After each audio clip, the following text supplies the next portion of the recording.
semua, salam sejahtera Malaysia. Selamat datang ke channel Pels Lifestyle. Info baru, info hangat disediakan di dalam channel ini. Tonton dan puan yang saya hormati sekalian. Setelah gempar, setelah media, setelah kita dikejutkan dengan pertemuan di antara dua bekas Perdana Menteri, Tun Mahathir Mohamad dan juga Tan Sri Muhyiddin Yassin. Kedua-dua bekas Perdana Menteri ini telah membuat pertemuan di kediaman Tun Mahathir. Sudah pasti ini menarik perhatian ramai orang. Apakah yang dibincangkan? Nah, saudara-saudara, seperti yang kita tahu, Tun Mahathir yang sudah kalah teruk pada PRU 15 tidak menang satu kursi pun, pada akhirnya menyatakan sokongan kepada PN hari ini, kepada Tan Sri Muhyiddin Yassin. Dan difahamkan juga pertemuan di antara bekas Perdana Menteri ini adalah membincangkan tentang orang Melayu. Nah, saudara-saudara, Tan Sri Muhyiddin Yassin mengambil keputusan bahwa akan menyokong Tun Mahathir, dan begitu juga Tun Mahathir akan menyokong Perikatan Nasional untuk PRN. Tapi persoalannya, Tun Mahathir sendiri tiada slot yang diberikan oleh Perikatan Nasional untuk berganding pada PRN kali ini. Nah, saudara-saudara, akhirnya apa respon dari Perdana Menteri Malaysia, Datuk Seri Anwar Ibrahim, yang saya boleh katakan di mana permusuhan di antara Tun Mahathir dan Anwar Ibrahim yang semakin kuat. Nah, saudara-saudara, akhirnya Anwar dengan satu pernyataan yang pasti mengejutkan kedua-dua bekas Perdana Menteri ini. Melalui satu artikel dari Sinar Harian. Pertemuan Tun Mahathir Muhyiddin bukan perkara baru, kata Anwar. Gabungan Pakatan Harapan dan Barisan Nasional dalam pilihan raya negeri di 6 negeri tidak akan terjejas. Walaupun wujud kerjasama antara dua bekas Perdana Menteri, menurut Perdana Menteri hari ini, Datuk Seri Anwar Ibrahim. Bagi saya ini pasti satu kenyataan yang wow, yang pasti mengejutkan Muhyiddin Yassin dan Mahathir Mohamad. Mengulas pertemuan antara Tun, Dr. Mahathir, dan Tan Sri Muhyiddin bagi merintis kerjasama untuk gerakan proklamasi orang Melayu baru-baru ini. Anwar yang juga pengerusi Pakatan Harapan berkata, ia bukanlah suatu perkara yang baru. Kelompok itu tetap akan bersekongkol untuk mempertahankan cara mereka dan harta mereka. Mengenai satu keputusan yang tergempar juga, di mana MCA dan MIC yang tidak bertanding pada PRN, sudah pasti menimbulkan banyak persoalan. Adakah MCA MIC akan keluar BN? Nah, akhirnya Perdana Menteri membuat pendedahan di dalam artikel yang sama mengenai keputusan MCA dan MIC untuk tidak bertanding bagi pilihan raya negeri yang diadakan pada Ogos. Anwar berkata, perkara itu telah dimaklumkan kepada beliau oleh kedua-dua presiden partai berkenaan. Mereka menyatakan peringkat ini tidak akan bertanding, namun menyatakan sokongan. Saya mengucapkan terima kasih atas kesediaan mereka untuk membantu dan mempertahankan kedudukan. PRN yang melibatkan Kedah, Kelantan, Terengganu, Pulau Pinang, Selangor, dan Negeri Sembilan dijalankan secara serentak dengan 12 Agustus ditetapkan sebagai tarikh pengundian, manakala tarikh penamaan calon pada 29 Julai dan pengundian awal pada 8 Agustus. Nah, saudara-saudara, akhirnya berkaitan dengan kerjasama antara Tun Mahathir dan Muhyiddin Yassin itu tidak akan menjelaskan jentera parti PH yang bakal bertanding di PRN. Jadi saudara-saudara, ini kejutan baru Datuk Seri Anwar Ibrahim untuk Tun Mahathir dan Muhyiddin Yassin. Teruskan bersama di dalam channel ini untuk info yang seterusnya. Mohon bantu channel ini menekan butang like, share, dan subscribe. Halo semua, salam sejahtera Malaysia. Tuan-tuan dan puan, selamat datang ke channel Pels Lifestyle. Saudara-saudara, ada satu kejutan baru untuk Muhyiddin dan Mahathir dan semua kepimpinan yang melawan Pakatan Harapan Barisan Nasional pada pilihan raya negeri. Umum juga mengetahui lawan terbesar terkuat Pakatan Harapan BN pada PRN kali ini adalah Perikatan Nasional selaku pembangkang hari ini. Saudara-saudara, tidak lama lagi akan dilaksanakan PRN pada bulan Agustus. 29 adalah penamaan calon dan 12 Agustus adalah tarik pengundian. Saudara-saudara, sudah pasti semua gabungan parti menyediakan jentera parti untuk bertanding pada PRN. Namun tiba-tiba terdapat satu kejutan buruk untuk kepimpinan Perikatan Nasional. Saya boleh katakan ini juga adalah satu kejutan untuk Tun Mahathir disebabkan beliau yang kita dapat lihat sedang memusuhi Perdana Menteri Malaysia Datuk Seri Anwar Ibrahim. Nah, dalam satu dapatan saya, artikel dari diharian.com, PRN, penganalisis unjur PH kuasai 55% undi, PN 45%. Pakatan Harapan dijangka menguasai 55% undi pada PRN di 6 negeri, beza 10% berbanding dengan saingan kuat mereka Perikatan Nasional yang diramal memperoleh 45% undian. Berdasarkan tinjauan awal, sokongan untuk dua parti gergasi itu didapati sentiasa berubah-ubah, terutama di kedua negeri yang kini dikuasai PN, yaitu Kedah dan Terengganu. Penganalis politik Dr. Ahmad Zaharuddin Sani Ahmad Sabri berkata, jika mengambil kira jumlah undi ada kemungkinan berpihak kepada PN. Namun jumlah kursi lebih banyak dimenangi Pakatan Harapan. Katanya, bagi negeri yang dikuasai PH seperti Negeri Sembilan, Selangor dan Pulau Pinang, PH ada kelebihan dengan mengambil kira prestasi mereka di negeri berkenaan.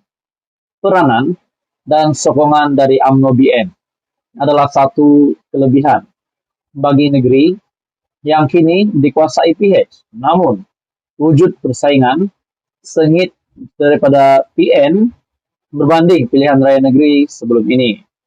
Pada masa sama, PN kena berusaha keras dalam mencari jalan mengatasi faktor kelebihan yang ada di negeri dikuasai PH, katanya kepada BH. Ahmad Zaharuddin Sani berkata, di Selangor, PH berpeluang besar mempertahankan pemerintahan negeri berdasarkan rekod pembangunan yang dicapai dan keyakinan pengundi terhadap keupayaan parti itu membawa perubahan.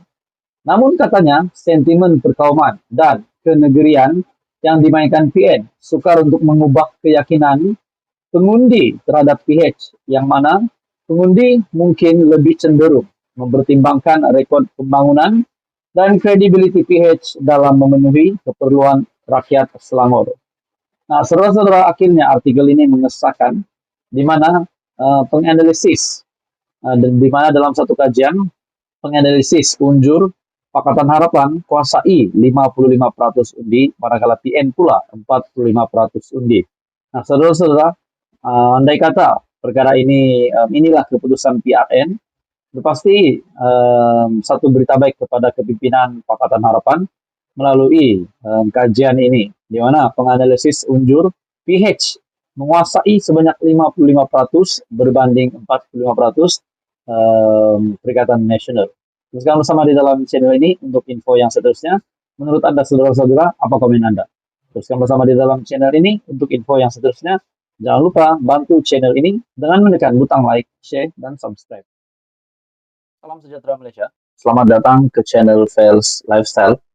Tuan-tuan dan puan-puan yang saya hormati sekalian, baru-baru ini kita dikejutkan dengan kenyataan dari Alif Shukri, di mana beliau mendedahkan ada bekas menteri ataupun Tan Sri yang berhutang kepadanya sehingga puluhan juta, dan sehingga kini beliau tidak mendapat bayaran itu. Jadi saudara-saudara, ini menjadi kecoh di media sosial dan hampir satu Malaysia digemparkan kerana berita ini. Apa tidaknya Datuk Seri Alif Shukri membuat pendedahan, bahkan telah melihatkan ataupun eh, memviralkan chat bersama lelaki tersebut. Namun saudara-saudara, chat itu tidak dibalas dan ini menjadi tumpuan rakyat Malaysia. Saudara-saudara, akhirnya dalam satu berita susulan yang saya lihat dari Malaysia Gazette yang bertajuk kata Alif Syukri, saya tak sebut nama Tan Sri. Kenapa terasa? Wow, persoalannya siapakah Tan Sri ini? Siapakah juga bekas menteri ini yang sehingga berhutang puluhan juta namun belum dikembalikan, belum dibayar lagi hutang itu kepada Alif Syukri. Pada akhirnya, Datuk Seri Alif Syukri dengan sebuah pendedahan. Saya tak sebut nama Tan Sri, manapun awak. Kenapa terasa pedas? Sindir Datuk Seri Alif Syukri. Meskipun tidak menamakan individu berkenaan, usahawan kontroversi ini dipercayai merujuk kepada jawapan Tan Sri Abdul Kadir Sheikh Fadzir. Dalam kenyataan sebuah portal, bekas Menteri Kebudayaan dan Pelancongan itu berkata, beliau menyerahkan kepada peguamnya untuk menguruskan ugutan Alif yang mendakwanya berhutang puluhan juta ringgit. Katanya lagi, beliau enggan meletakkan kedudukannya serendah usahawan kosmetik terbabit. Artikel berkaitan, Alif Syukri tuntut bekas menteri bergelar Tan Sri bayar hutang. Pada akhirnya, mengulas jawaban itu, Alif Syukri berkata, beliau memang tidak setaraf dengan bekas menteri itu, kerana merupakan anak kampung yang berasal dari Felda Ulu Banat. Beliau terpaksa menempuh kehidupan yang susah dengan menjajah di pasar, siang malam buat live TikTok untuk mencari duit. Tan Sri, kalau tak selevel, kenapa pinjam duit, lepas tu lari dari saya? Tak nak turunkan diri jumpa saya? Tak selevel ya. Wahai Tan Sri, saya tak bodoh masa kita discuss meeting keliling. Saya letak kamera saya.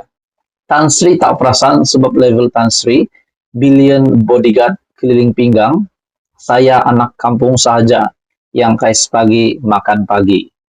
Alif menarik perhatian netizen selepas memuat naik hantaran yang menuntut seorang bekas menteri membayar semula hutangnya yang bernilai puluhan juta ringgit. Menurut usahawan ini, beliau sudah coba menghubungi dan menghantar WhatsApp kepada individu tersebut, namun semuanya tidak terbalas. Jadi pada akhirnya saudara-saudara, pendedahan ini yang mengejutkan ramai. Kita juga tahu bahwa Datuk Seri Alif Syukri adalah seorang influencer. Jadi dalam artikel yang lain dari Malaysia Gazette, menurut Alif Syukri, Alif berkata, Tan Sri itu orang yang hebat, kenalan semua ketua polis negara, menteri-menteri, sedangkan dia hanya ikan bilis. Saya berani kerana benar. Berbagai usaha telah saya cuba berdamai dan saya cuba hubungi dia. WhatsApp dia tak balas dan dia tak angkat. Jauh sekali saya ingin malukan dia dan family dia. Saya percaya Tan Sri orang ternama, seorang billionaire, ada beribu aset di Malaysia, setakat duit saya puluhan juta, itu tak ada masalah untuk Tan Sri berikan sebab hak saya. Pelik, tak akan Tan Sri nak ambil hak saya, peniaga kecilan ini. Bayangkan Tan Sri, saya siang malam, pagi petang, saya berniaga buat live kerana kena maki, kena hina. Senang-senang Tan Sri ambil hak saya. Jangan sampai saya hilang sabar, saya tunjuk video dan rakaman semua. Wow. Akhirnya Alif Syukri membuat pendedahan yang mengejutkan di mana beliau berkata, jangan sampai saya hilang sabar, saya tunjuk video dan rakaman semua. Adakah video dan rakaman itu adalah ketika mereka berjumpa untuk discuss tentang hutang puluhan juta tersebut. Jadi saudara-saudara, ini menjadi satu lagi perhatian rakyat Malaysia. Kita nantikan apa yang terjadi seterusnya. Teruskan bersama di dalam channel ini untuk info yang seterusnya. Jangan lupa bantu channel ini dengan menekan butang like, share, dan subscribe.